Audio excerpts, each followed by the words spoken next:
Israeli हमले में धुआं धुआं हो गया कैसे लेबनान। एक और ये खबर है और वीडियो आपको दिखाते हैं। बेरूत में अटैक के बाद कई जगह भीषण आग की आप तस्वीरें देखिए। बारूदी हमले में खाक हो गई हैं कई इमारतें।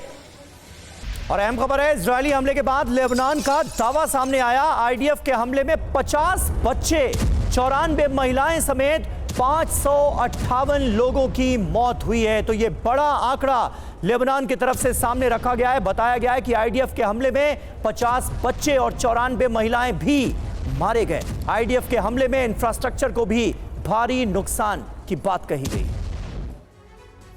इस बीच एक और बड़ी खबर, लेबनान में जंग के बीच ब्रिटेन की बड़ी अपील। ब्रिटिश नागरिकों से लेबनान छोड़ने के लिए कहा गया है। नई जंग का खतरा है, ब्रिटेन ने तैयारियां शुरू भी कर दी है। यानी एक और ये चिंताजनक संकेत जो ब्रिटेन की तरफ से एडवाइजरी सामने आई है उसके नागरिकों के लिए।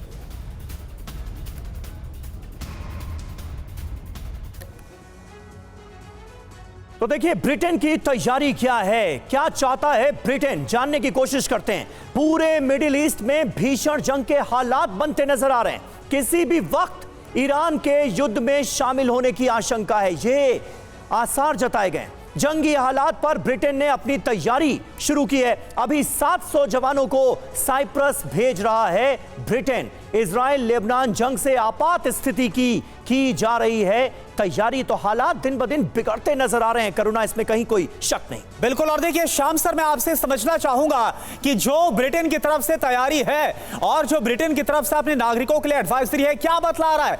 जो ये कहा जा रहा था, जिस बात की आशंका है कि पूरा मिडिल ईस्ट सुलग सकता है, क्या इस बयान में, इस तैयारी में आपको वो नजर आ रहा है?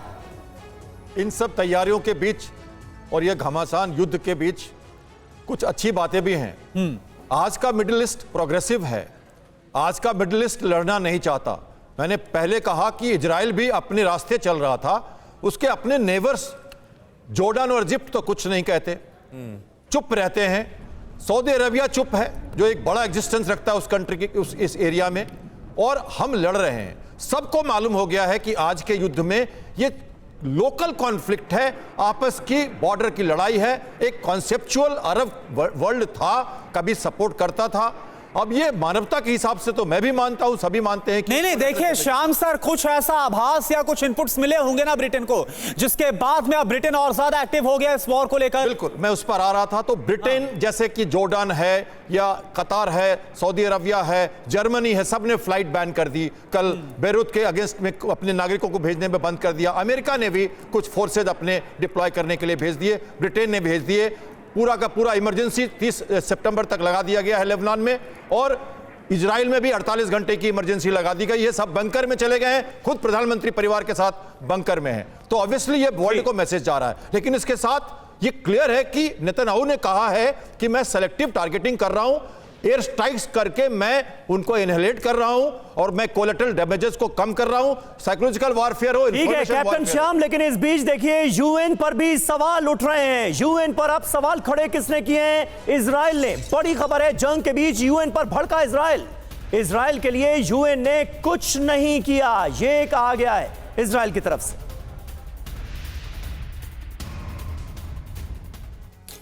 तो यूएन पर फूटा है इजराइल का गुस्सा। पूरी खबर क्या है आप जरा देखिए। बिग वॉल का रुख करें। यूएन ने अपनी भूमिका सही रूप से नहीं निभाई है, यह इजराइल की तरफ से दो टूक कहा गया। हिजबुल्लाह के हमले रोकने में कोई योगदान नहीं दिया गया।